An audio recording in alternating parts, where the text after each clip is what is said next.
Hi everyone, so today we're actually discussing one key factor that's been said to be associated with at least 40% of all cancer diagnoses or cancer cases. That's huge. That means that this factor is actually really important in terms of your cancer prevention plan, especially if either you're looking to be more proactive about your health and helping to decrease those cancer risks, or if you're already a cancer survivor and looking to reduce your recurrence risk.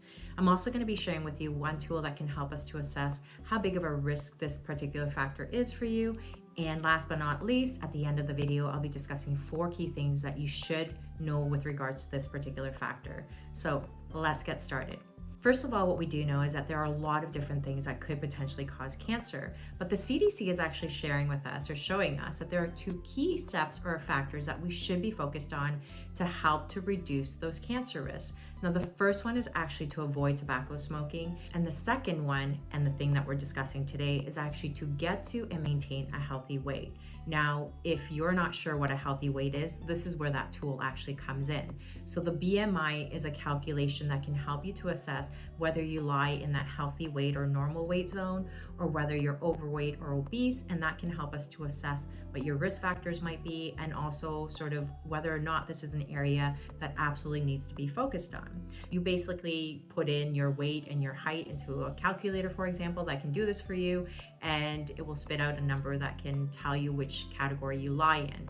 Now, I'll just be linking a BMI calculator in the description so that you can also get your BMI if you're not sure what your BMI is currently. You just basically input in your weight, your height, and it will fill that out. The thing about this is a lot of people will say, well, it's not perfect, and it isn't, because it doesn't share with you how much of that is actually fat versus, for example, muscle. But it can give us a clue as to whether or not it could potentially be something that we want to focus on. A BMI of 18.5 to 24.9 is actually considered to be normal, or that healthy weight, and anything 25 or higher is considered to be either overweight or obese. Now, the reasons why this is actually important is because a lot of the studies are actually sharing with us that being overweight or obese can actually increase risk for many different types of cancers, including esophageal, pancreatic, breast, colorectal, endometrial, or ovarian type cancers as well. So there are many different types of cancers that it could be associated with or increase your risk for. The other thing that it also shows us in terms of the research is that decreasing the BMI can be a critical factor to helping to reduce those risks. And not only that, but that it could be something that can actually help to reduce your risk for many different types of diseases like heart disease, diabetes, for example, and so many other things. What we also know through research is that having a higher BMI can increase your risk for different types of cancers by different types of amounts. So for example, having a higher BMI can increase your risk for something like endometrial cancer by as high as 7 times. So this is again another reason why it can be so important, because these risks can increase exponentially. So what is behind this higher risk? Why is it that if we have a higher BMI, or if we're overweight and obese, that actually increases our cancer risk? We're actually not entirely sure what all the processes are, but there are some things that we do know. Having a higher BMI or being overweight or obese can actually change the gut microbiome or microorganisms that actually create this balance and can be helpful in terms of immune responses towards things that could lead to cancerous processes. So it can be protective in that way, but once that gut microbiome is changed, it no longer has that protective factor.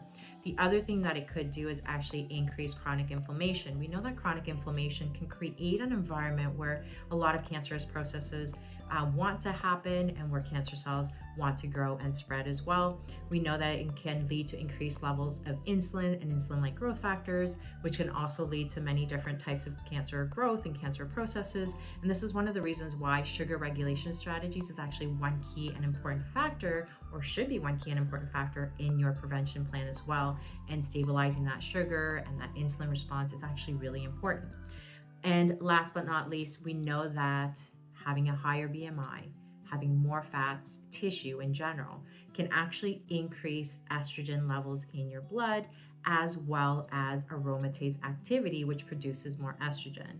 What we know is that as fat increases, so does estrogen in general. So in fact, fat tissue can contribute up to 100% of estrogen levels, or circulating estrogen, in postmenopausal women. For estrogen-driven types of cancers, these are things that can actually really be important in terms of trying to help with prevention strategies as well to really reduce the fat tissue and get to that healthy BMI to decrease that estrogen and decrease that aromatase activity as well.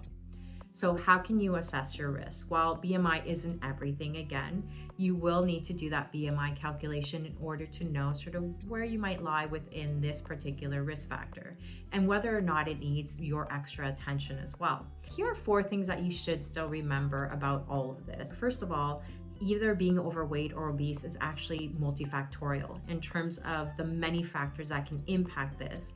And that means that your strategy has to be more than just about calories or how much you exercise. There has to be a lot more things that we put into the plan to get you to that healthy weight goal, because again, it's not just a couple of things that usually impact your weight. And you'll probably know that too, because oftentimes a lot of women will come to me and they'll say, well, I've been doing this like fasting diet, or I've been doing this really strict diet and I'm not losing any weight, or I've stopped losing weight. And that's because it is a multifactorial thing. That means that there are many other factors that are probably either causing you to increase that weight or are really stopping you from getting to the weight goal that you want. And so because of this, we know that there's a lot of things that we have to work on. I believe that your strategy should actually be more broad. There should be a lot of things that are sort of taken into account here, things like your sleep as well as stress management. We know that cortisol can really stop the body from wanting to lose weight and want to gain weight more. There could be other medications or things that are also playing a factor here. And so having a full strategy is actually really important for that reason. That includes more than just your exercise or diet plan. The other thing is, even if you're not at a healthy weight yet, all of the things that you're doing, all of the actions that you're taking to get to that healthy weight goal are actually still really meaningful, and they can change a lot of your health profiles. I'll tell you, for my patients, for example, their cholesterol gets better, their high blood pressure improves, their sugar regulation improves, they have less pain, they sleep better, they have more energy. There's so many other things that you're actually benefiting from, even if you're not at that healthy weight yet and the scale has not shifted yet or has only shifted a little bit. So keep going, even if you don't see the number changes per se. Even if you are at a healthy BMI though, say you're actually at that 18.5 to 24.9, you can still have health profiles that aren't actually all that healthy. In fact, some of my patients who have a healthy BMI, actually, when you look at their blood work, there are many different areas that we could and should be working on. And so these particular things that are kind of silent could be that even though you're at a healthy weight, you might have high blood pressure. The only way that we know if you do or not is actually to measure that blood pressure. You might actually have high cholesterol, high blood sugars, and so forth, and your weight's just not reflecting that always necessarily. And that's where the physical exams and blood work are actually really critical and important to get that health assessment and figure out what other areas you might need to work on. The last thing also too is avoid diets and the diet mindset in general. So instead of looking at calories or how little you should be eating and all those other things, which we've been taught to do with all of these diet programs out there, what we actually want to do in terms of cancer prevention is to really hone in on a mindset that's looking at lifelong habit changes. These are changes that we're making for our entire lives rather than just for a period of time until we get to that healthy weight goal. Because what ends up happening oftentimes is we go really hard and then can't sustain that, and that causes us to gain even more weight than when we first started. When we start looking at ways to actually change up the way that we're doing things on a daily basis, this becomes something that's just automatic. And there's a word for it, it's automaticity, which means that really over time, it's just something that you do without even thinking about it. And that's where we want to get to start doing things without thinking about them, without obsessing over them, but they're getting us to that healthier version of ourselves that we absolutely are wanting and looking forward to and taking actions for. I hope that's helpful to you, and I'll see you in the next one.